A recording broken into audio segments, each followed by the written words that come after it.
Hey, what's going on, everybody? Welcome back to another TheeSportsScoop video, and welcome back to the Bust or Boom series where we preview each NFL team for the 2022-2023 NFL season. And today we are doing the Los Angeles Chargers. What an offseason they've had. They have turned into a true contender, but that division has become stacked. Today we're going to be talking to you guys about their key players on the offensive and defensive side of the ball going into next season, talking about their key additions in the offseason. That includes trades and free agent signings. So they did have a big trade that we'll get into. Then we're going to move into their rookies. We have two guys to talk about. The draft wasn't as active. And then at the end of the video, like all Bust or Booms, we'll be giving our final season preview and our record predictions for the Chargers. But as always, I'm joined by my astute co-host, Dylan Shalom. How are you feeling about the Chargers this year? I guess you guys will find out as we go on. Yeah. It's kind of the point of the video, isn't it?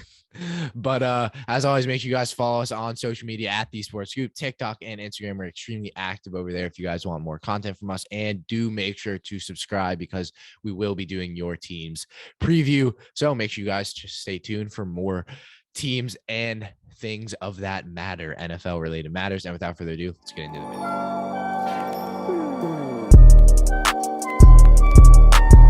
Into the key player segment. And as always, we go to the quarterback. And this year for the Chargers, they have an MVP contender at quarterback, and that is Justin Herbert.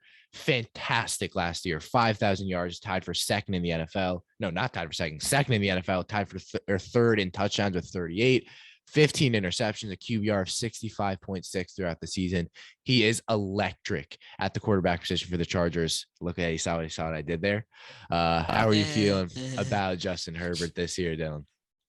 I've always been a little bit lower than other people on Justin Herbert. It might just be the bad taste in my mouth because of the Dolphins taking Tua over him. So I've always tried to find a way to justify it and try to put him down. And what my last term was the guy is not clutch. He hasn't made the playoffs, blah, blah, blah. But then I saw that game against the Raiders where he just was able to take the team from down and come back in a way that I didn't see a lot of quarterbacks able to do. And I think now I'm thinking to myself, okay, this is a guy who's been able to play very, very well. And he's been able to make plays in very, very big moments. I know the team didn't win, but that was one of the best quarterback performances, I think, of the entire season last year. Oh, and I think with all of that into consideration, all the raw tools he has, the only problem with him is I don't know where else he can go now. Because I think he's pretty much at the level where there's not really much he has to improve on other than maybe just basic IQ things. But I think that's really more of just like a lapse of memory for him more than just being stupid, because I think he's a pretty smart quarterback. I think it's kind of the same as Josh Allen, and it's funny because there's similarities between both of them. But interceptions, 15 interceptions, you want to get that below 10. And again, that was our same thing with Josh Allen, was let's get those interceptions down. Yeah, the quarterback's perfect in every other way. And again, the interceptions really didn't matter because last year he was electric. But, there were some games where it did, like against the Texans, he threw 3 interceptions. Exactly. Yeah, they lost that game. So, and that happens to Josh Allen as well. And that's the thing, you don't really see that too much. I guess you saw that happen to Aaron Rodgers, but the elite guys, even though they are the elite guys, like the Tom Brady's, Mahomes, you don't see that happen. Tom Brady threw like 12 interceptions last year, I think. Yeah, Tom Brady's overrated. But that's a different. I'm joking. No, we're not going to go there. I'm joking. But yeah, I mean, when you get into Justin Herbert, again, it's kind of like Josh Allen. Like we said the same thing. It's like when you give them a preview, there's not much to say. Like, they're going to be fantastic next year, unless an injury happens or for some reason they are not. Justin Herbert will be an MVP contender, and I think a lot of people, it's either Josh Allen or him. At least from what I've seen from mainstream media for MVP next year. We can go into MVP in a different video where I can debunk that, but all right, Dylan. But I mean, again, there's not much to say for Justin Herbert. You know what I mean? Like, he is a fantastic quarterback. He has every single trait. He has size. He has arm power. His arm power is ridiculous. He can place the ball. He can rush. He can do it all. And again, those are the type of players that if you get in that clutch mindset, that's what creates an all-time great quarterback. I think Justin Herbert, if he can stay healthy throughout his career, will be an all-time great quarterback. And again, I see a lot of success in his future. And I think the Chargers this year, with a much developed roster, a much better roster, he should only flourish. And that's kind of what I have to say. He kind of has it all around him. I think it's harder to break down the players that are this because we don't really have a positive and a negative for him. We kind of just have the positive. Yeah. So, I mean, I really like Justin Herbert, and I think the team will elevate this season defensively, which should be able to take them over the line of the playoffs. Yeah, exactly. I think they should as well. That's kind of what I have for Justin Herbert, but we'll move in now to our next key player, and that is their running back. Austin Ekeler has kind of dealt with injuries the past couple seasons, but when he's on the field, again, very, very good, Dylan. Kind of, I would like to see, I mean, Dylan, where do you see him among that top 10 kind of argument? Well, running backs are so unbelievably hard to rank because none of them can ever stay healthy. Yeah. So I think a full season of Austin Ekeler is pretty much like 8 to 10 in like that range. But I think I'm not even going to really talk too much about Austin Ekeler in this segment. And I'm not sure if he's in your draft segment, but Isaiah Spiller is going to play a massive role because of Austin Eckler's injury problems in the past. He's going to be that tailback that they need while Eckler's the receiving back. That's where I think Eckler's an excellent player. But I'm not going to think I don't think we're going to see as much production this year just because I don't think they want him to be hurt.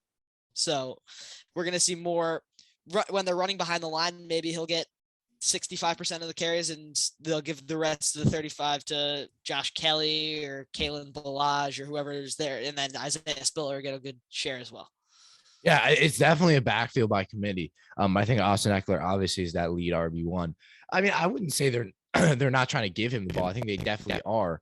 But yeah, I mean, injury problems have always been an issue for him. So we'll see how that happens this year. I never want to kind of predict that a player will get injured, but it happens. And I think the Chargers definitely have insurance in case he does get injured. I like the Isaiah Spiller pick, which we'll get into when we talk about the draft stuff. But yeah, I mean, Austin Ekeler is definitely, he's kind of when he's on the field, he's fantastic. He can catch the ball at an elite rate and he can run at an elite rate. But unfortunately, it's always a question of when he's on the field.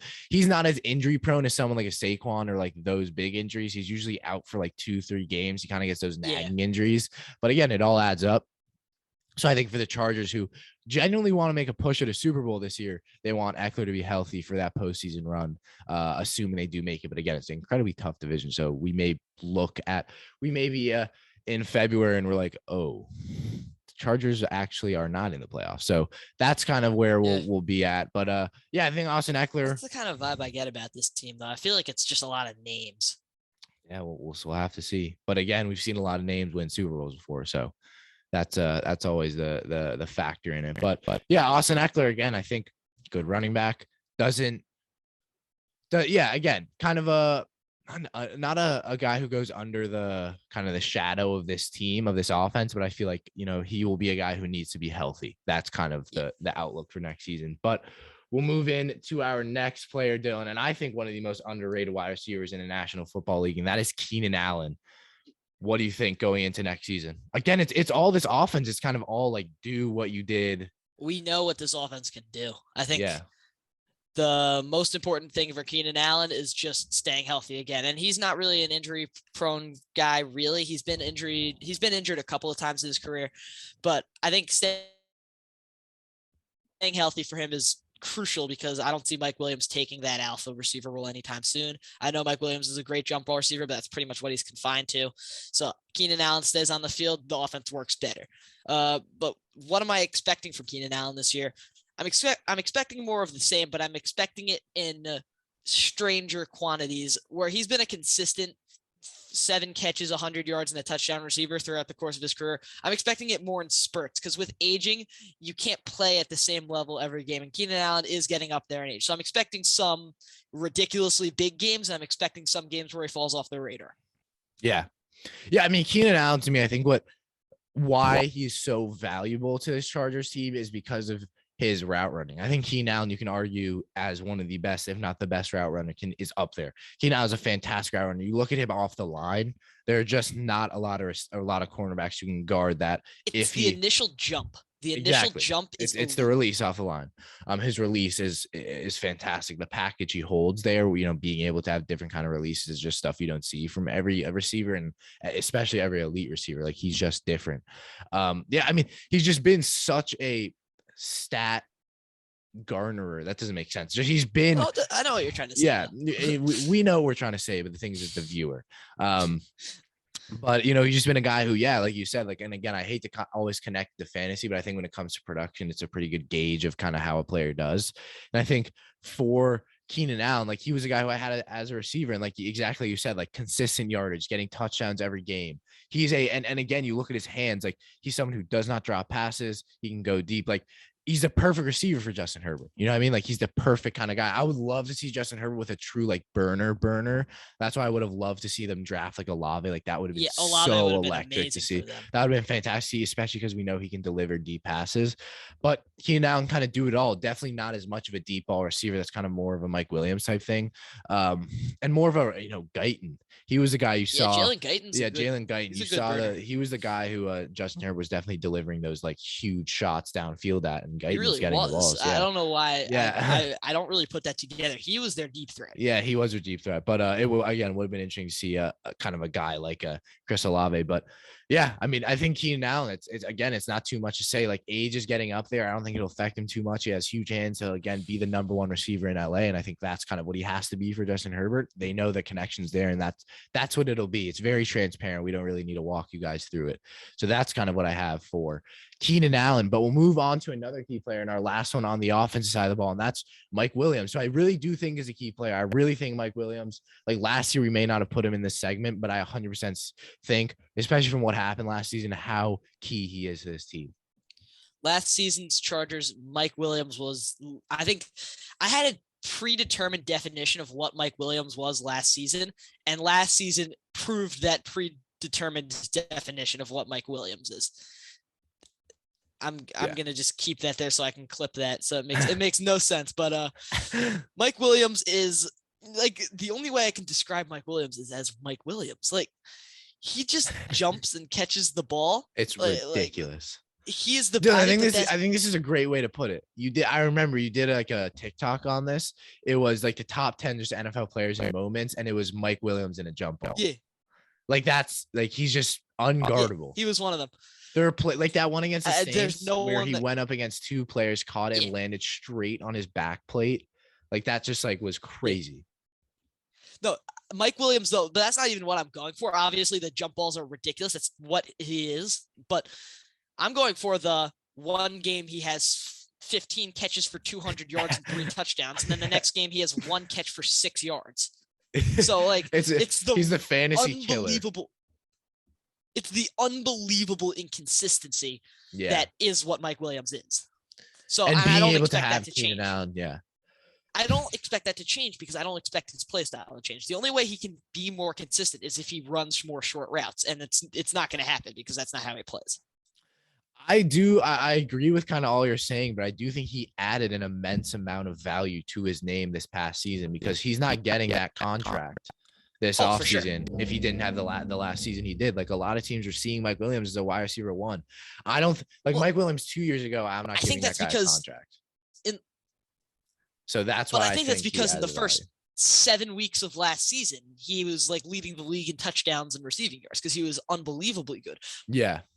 But then at the back end of the season, he was normal team's wide receiver 3. So like, yeah, it's difficult. It's difficult. But again, I think it's much different because you have Keenan Allen and Jalen Guyton, and you have guys who can kind of be that safety blanket. So Mike Williams can be the volatile player because it didn't really seem to impact the Chargers too much. He had that incredibly clutch catch against the Raiders in that game. So, again, but he also dropped a few balls in that game.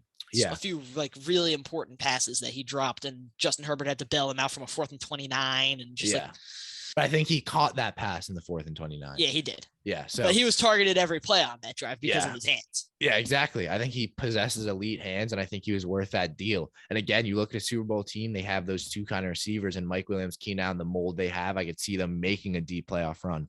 So again, I think it's great for Justin Herbert. You got a guy who can go up and get the ball, and they gave him the contract. He's locked in now for a lot, many more years. I think the Chargers are very, very happy with that.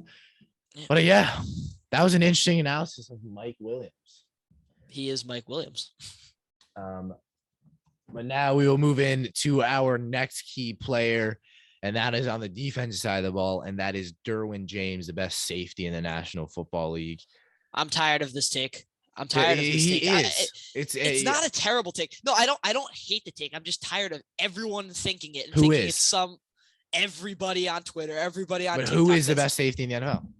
In my eyes, the best safety in the NFL, and this is going to shock you, it's Kevin Byrd. I think he had the best season last year, and I think he's been consistently good over the course. That's not a bad take. He's just not though.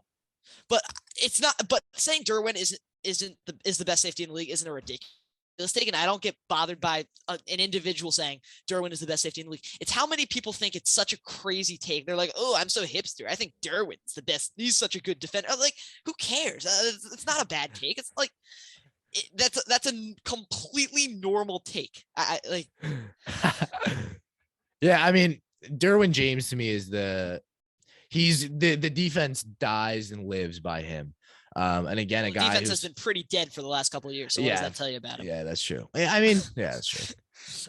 But a guy who I feel like has dealt with some injuries. Yeah, not I feel like. I think the most injured player in the league for like. Oh, wow. Okay, that's just not true at all. Other than Saquon. Definitely not. But I again, I think you look at elite safeties, he's exactly what that is. He rushes the passer, he can coverage, and the size wise, he's ideal size. Coverage, hits, can play free, strong. You don't really define him to one of those. I feel like the safety position is becoming a lot less like, are they strong safety or free safety? I feel like the elite safety. No, if you're a great safety, you can play everywhere. Yeah, exactly. So he can play in the box. He has arguably size to be a linebacker. He's now the new number 3, which is pretty cool. I used to hate those number changes. Yeah, I don't mind it anymore. It's normal now. Anymore. But again, it's kind of like the offensive guys. Like to preview Derwin James, we're not saying anything you guys don't know. Like Derwin James, to me, is going to be the best safety in the league. If he can stay healthy, he will man a defense that has gotten significantly better. The secondary has gotten a lot better. I think this will be one of the best secondaries in football. And they've added a lot to that front. So if anything, he'll have, not as much to do on that defensive side of the ball because of the amount of playmakers they have. He will be fantastic. Derwin James is the quarterback of that defense. You don't see that a lot, especially with safeties, because it's usually a linebacker.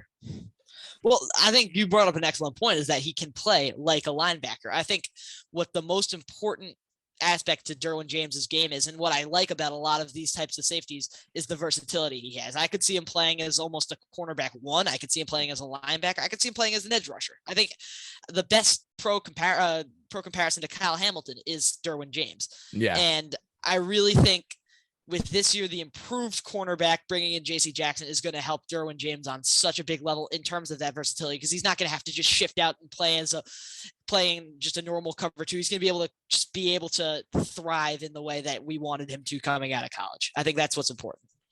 100%.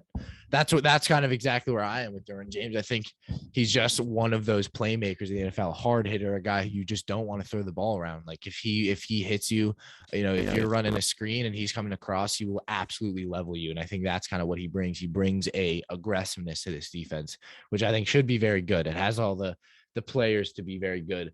But we will move on now to our last key player on the defensive side of the ball. That's Joey Bosa. Man, what a player he is. Joey Bosa is the most he's just not talked about enough. He's not. He's not talked about enough. I don't understand why. I don't understand. I mean, I guess because they just haven't made the playoffs and the defense has been pretty hideous for the past couple of years. But Joey Bosa's I'd say pretty much hands down a top 7 outside. 5. I mean, I could hear the argument. He's an edge, yeah. But he's I'd say not Cameron. What am I saying? Myles Garrett, TJ Watt. That was who I was thinking about. And then Nick Bosa are the top 3. And then I could hear arguments for guys like Cameron Jordan, Micah Parsons, but Joey Bosa's in there. Yeah. I mean, Joey Bosa to me is interesting because I feel like he's not talked about enough, and it's slightly justified. He's been very inconsistent.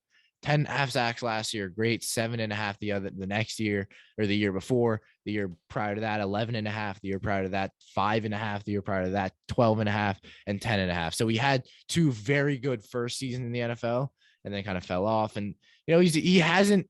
That's the thing with Joey Bosa. He hasn't broken like 15 sacks, 17 sacks. Yeah. Like he hasn't gotten those Sacks isn't ridiculously high everything. numbers, and it's not everything. You're right. And Joey Bosa's pressure rate, I'm pretty sure, was the highest in the NFL last year. That's what's so incredible about which him. is And so what's important. so frustrating about the Chargers defense is he had the highest pressure rate in the league, yet the defensive tackles were so bad that it didn't matter. And the other edge. The other edge, yeah. Yeah. So again, I think Joey Bosa plays it incredible. Yeah, that's the thing with Joey Bosa. I feel like he's a silent killer. Like he's the guy, and I think now with Khalil Mack, who we'll talk about, the production I would assume will go up because one of them is going to be getting a ton of sacks next year. Whether it be Khalil Mack. Bosa. Yeah. And again, so I expect to see record numbers, career numbers next year. But I think for Joey Bosa, yeah, definitely it's kind of been the pressure rate. That's kind of what he's been so good at. And I feel like that's kind of where him and his brother are different. Like Nick Bosa, you see the guy, he just gets sacks. That's just his job. Like he gets sacks and sacks and sacks. And again, obviously on that 49ers defensive line, at least when Nick Bosa was really performing, like that defensive line was the best in the NFL. So he had help. And yeah, of this past year, Joey Bosa got 10.5 sacks and that defensive line was pretty bad. So I would give him credit. In no way did I want to criticize him really in any way. I was just saying the numbers aren't those TJ Watt, Myles Garrett kind of numbers or Aaron Donald kind of numbers, but he is still pristine pass rusher. That's kind of what I have for Joey Bosa. Again, he should be that again. And again, he should be ready for an offseason push. And he should be fantastic. Yeah, I know. All right. So that's kind of what I have for Joey Bosa. That should round out the key players segment. Let us know what you guys thought about that. But now we will move in to the offseason additions. And the first one we had was to trade, arguably the fleece of the Chicago Bears, where they traded for edge rush Khalil Mack to be opposite Joey Bosa. Dylan, what did you think of that trade, and what do you think about it in terms of impact going into next season? Do any of you guys remember my Von Miller segment? I'm sure you might remember my Von Miller segment. It's a pretty similar thought for me, except the need isn't the experience. For me, the need is the run defense. And that's what Khalil Mack is going to be doing more so than getting sacks and adding pressure. Because I think in his last year at the Bears, he was almost done with that. I think Robert Quinn took that job. And I don't think he's really like the hound that he used to be. I think what we're going to see from Khalil Mack is more refined pass rushing moves and dropping in as a linebacker and stopping running plays, because they didn't really improve that interior enough. I know Sebastian Joseph Day is pretty good, but he came off his career low in tackles last year.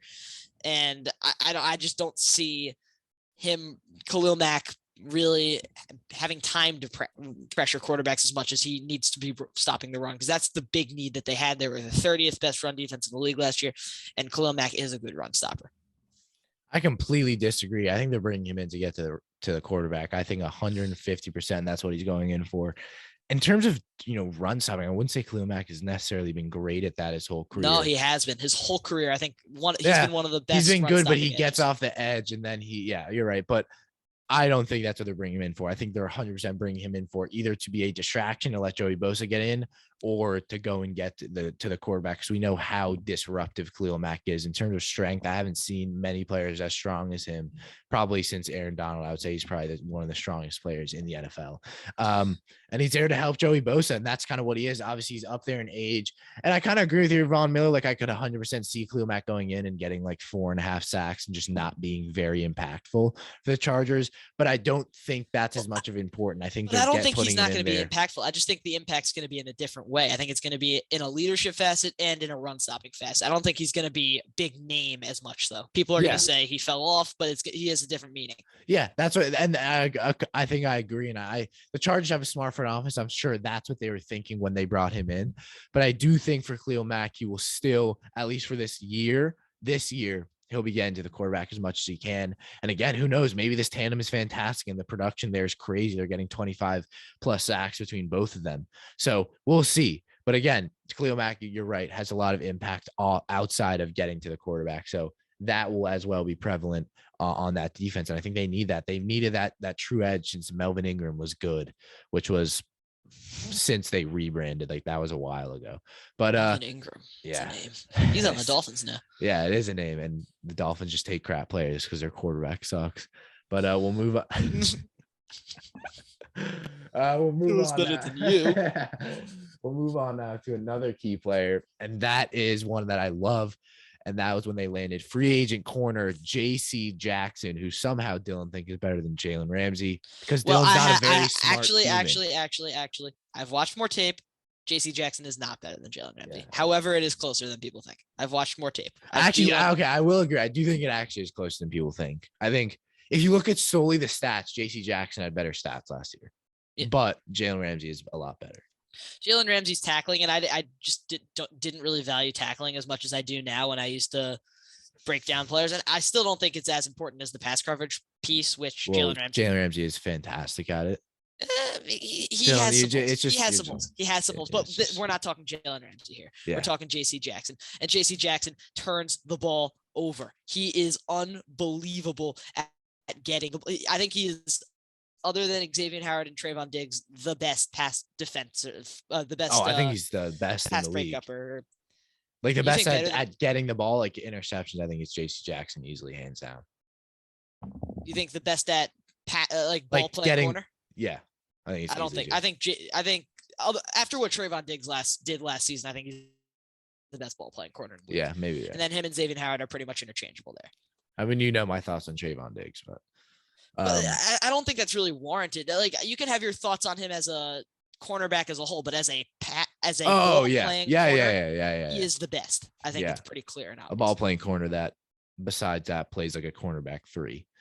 But we can have this argument on the Cowboys video, but let's go J.C. Jackson. What do you think? I'm interested here. Yeah, I mean, it's kind of the same thing. I think it was just a great signing. Like, it's going to be a flashy defense. And I think J.C. Jackson especially. Well, here's the thing. I think he won't have the production he's had because in this division you have Patrick Mahomes, Russell Wilson, and Derek Carr, and those aren't quarterbacks who are going to be making stupid decisions. Like, he's not getting 2 picks from those guys per game. So that's what I think. But yeah, exactly. The thing is, he could, and that's what they got him for. He could, and that could be the what changes the game. So that's what I think they brought in J.C. Jackson for. They haven't really had a game-changing corner, a true cornerback 1 since. I don't even really, probably since when Christian Harris was kind of healthy. Chris Harris. I was thinking about his time in the Broncos. Chris Harris was a lead on the Broncos. He only had a short stint with the Chargers. Had a couple good Casey Hayward. Yeah, Casey Hayward. That's what I meant to say. Casey Hayward. That's kind of where it's been. So I think for J.C. Jackson, they brought him in. It's an elite name. He's only 26, 27. He'll be there for a while. I love the signing there. I love the aggressiveness to go out and get him. But I like the motor. I like the motor and the idea to go for J.C. Jackson just in terms of name value, but strategically, I don't really know if it makes sense. I love J.C. Jackson. You're right. But I think Asante Samuel is already a pretty good ball playing corner, and he already lacks the ability to track down an elite receiver. And I think J.C. Jackson's kind of the same type of player. And obviously bringing in J.C. Jackson makes your defense better. You get the ball turned over, but I just don't think it was the right fit for J.C. as a player. Obviously Los Angeles will be better, but I don't know if J.C. Jackson might have to refine his game into more of a Jalen Ramsey type player, and I don't know if that's the type of build he can really have. That's just my thoughts on it. I'm sure he'll have to turn into more of a lockdown guy who's just not letting, because he's getting the ball thrown to him a lot. He's going to have to turn to a guy who just doesn't, the ball never sees his side of the field, which we're not sure if he could do. Agreed. Yeah. Very much agreed. But now we will move into the draft segment. There are some other key players. It's just, I feel like for the sake of the video, we should move on. They're not very key. We already talked about Joseph Day, Bryce Callahan, older guys. But now moving to the draft. And this was a pick. The pick they had number 17th overall, Zion Johnson. That kind of surprised me because a lot of people love the pick, and I like it, protecting Justin Herbert. But I was definitely a little bit surprised by the selection. What did you think about? Again, Dylan, we're testing our strength with the offensive line analysis. But what did you think? I don't think Zion. He's going to play guard, and I know he was taking snaps at center at some points. It's not going to make a difference now because Corey Linsley's the center there, but not as a tackle. He's not going to be playing tackle. But he got snaps everywhere. But maybe next season. Yeah, but I'm not expecting him to play tackle this season. I think he's more in there to enhance the running game. And Austin Eckler very, very rarely ran the ball to the right side at the end of last season. I don't really know what it was. It was just a pattern that I caught on to. And I think that's what Zion Johnson was brought in to do. I think that's to just enhance that side of the field. Run play. They lost Balaga as a right tackle. I'm not sure who they replaced him with. Who did they replace him? I'm not sure. Because I know Slater's on the left. Yeah. But they didn't really run the ball that way all too much. And I think they're going to start to now with Zion Johnson. That was the key addition. It's not much to break down, just enhancing the running game, I think. Yeah, and I think it's a great offensive line now. You look at that left side. I'm not sure where they're playing either at right or left guard, but you look at that offensive line now, like that's 2 years in a row spending a first round pick on an offensive lineman. And it's so crazy because that team is so elite offensively and now defensively. It's so funny to see that they didn't really spend a first round pick in the past 2 years on positional players. So that's definitely what's very interesting to me. But I think Zion Johnson possesses a ridiculous amount of power, big, strong, in the run game, will be imposing. I think that's what they drafted him for. But speaking of the run game, their right tackle is Trey Pipkins III. That's an amazing name. Right, number 79. Right. I remember him. And then their left guard is Nat Filer, but I think Jeremy Saylor can come in and take that. Yeah. Oh yeah, right. I forgot they got Sawyer. That's a big. I forgot. We won't talk about him. Love that pick. But Dylan, now speaking of the run game, they improved the run game by drafting Texas A&M running back Isaiah Spiller, I believe in the 4th round, 5th round. It was a steal. It was a late pick, a guy who was arguably their RB1 at the beginning of draft season. But Dylan, what are your thoughts on that? You already touched on it a little bit, kind of rounded out. Hear me out here, because Isaiah Spiller might be Bryce Love 2.0 here. We have no idea what the possibilities are. How could be Bryce awful. Love? The Washington football, I think he was a Redskin at the time. He was drafted in like the 5th round. He was a Heisman candidate at one point, but he never did anything. Oh, okay. He never did. He was terrible. But that's why I'm saying it could just end up being that type of thing. Because I remember Isaiah Spiller was a Heisman candidate at one point. Yeah. That's why I kind of brought that in there. But I could see Isaiah Spiller making this from Austin Eckler's backfield to a true committee backfield. I could see it happening just based on carry share, because I don't think Austin Eckler's going to run the ball too much. Yeah. I think Isaiah Spiller as a runner might be better downhill than Austin Eckler going into, maybe not this season, but going into next season after a year of running behind the line. I think it might be something that we're going to see.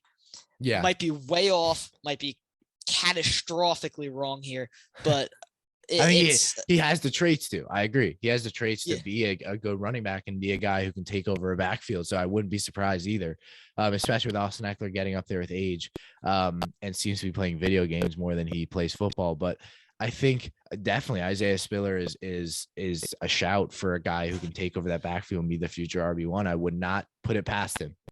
I definitely would not put it past him. So that's what I'll have for Isaiah Spiller. But now, Dylan, we'll round out the video with our final season predictions and our record predictions. Round it out for us, Dylan, for the Chargers. What do you have them as a record, and kind of what do you expect next season? The Los Angeles Chargers have built their team to attract the fans. The problem, there is a problem there. They don't have any. So they did try to, they tried to get it done. Will they fill the stadium? I doubt it, but maybe. But they did what they needed to attract the fans. They brought in 2 high name value guys. Justin Herbert is already a seat filler, but I just don't think there's enough continuity to win this division yet.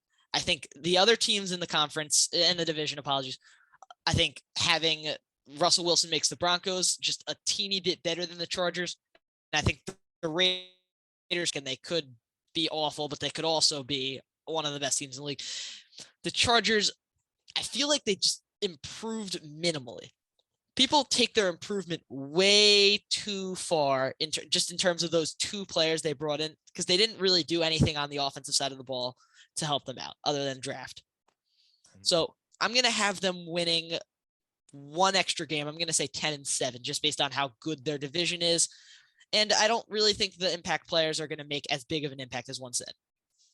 Yeah, I think the Chargers going into this season, you have a lot of expectation on you. If you don't make the playoffs, that'll hit some people. And I think that'll affect a lot of people's opinions on Justin Herbert, but you have it all laid out for you. The offense is good. The defense has firepower on it. I expect them to go 12-5 this season.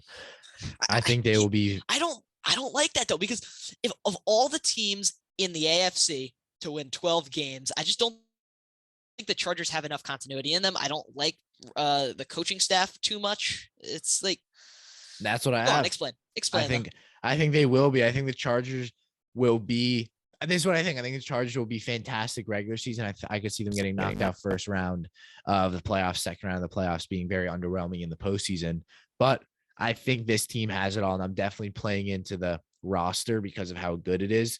But that's what I have for the Los Angeles Chargers. I think they'll go 12-5. I think this team has every single piece needed, coaching wise, offensive wise, defensive wise, on all positions. They have good players in their positions, in their key position. I think they have it all set up for them. They have a fantastic quarterback.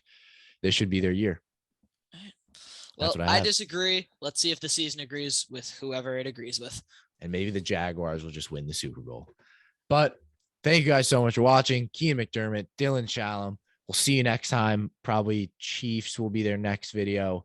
Patriots will be in there. Or Patriots, in there at some point. But thank you guys so much for watching. We'll see you next time.